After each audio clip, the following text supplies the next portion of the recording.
Ky është Giorgio Riformato, piloti italian i akuzuar se bashkë me 6 të pandehur të tjerë, 2 prej të cilëve në kërkim, bënin trafikun e lëndëve narkotike me avion. Pas një vit jetimesh të pandehurit janë sjellë në gjykatë, ku këtë të mërkur pritej të niste seanca e parë gjyqësore. Por ndërsa ishin paraqitur të gjithë parregullësitë në prokurën e të pandehurit në kërkim, Orges Bilbili, kanë bërë që prokuroria të kërkojë shtyrijen e seancës.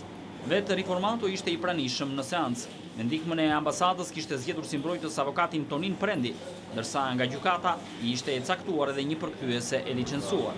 Ngjarja për të cilën akuzohen të pandehurit ndodhi në 9 maj të vitit kaluar, kur avioni që do të transportonte drogën ul në plazhin e Divjakës për të marrë ngarkesën, por ngeci në rër. Policia arriti të sekuestrojë edhe 240 kg kanabis sativa të paketuar e destinuar të trafikojë me avion drejt Italisë.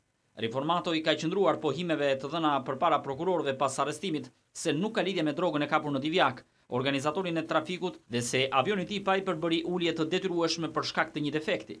Nga hetimet ka rezultuar se organizatori i trafikut është shtetaci Sajmir Bajrami dhe 2 paketuesit e lëndës narkotike ishin Kleviol Ahmetaj e Aurel Pupa, për të cilët Riformato ka mohuar se ka pasur njohje të mëparshme. Por për akuzën për fshirja e pilotit italian është vërtetuar edhe nga deklarimet e organizatorëve kryesor.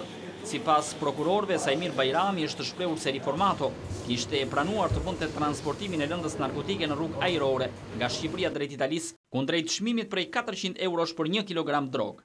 Në momentin e arrestimit, policia gjeti sasinë prej 305 kg hashash, ndërsa Bajrami të gjetë edhe një sasi prej 27.000 eurosh që mendohet se ishte kësti i parë i pagesës për pilotin që do të bënte transportin.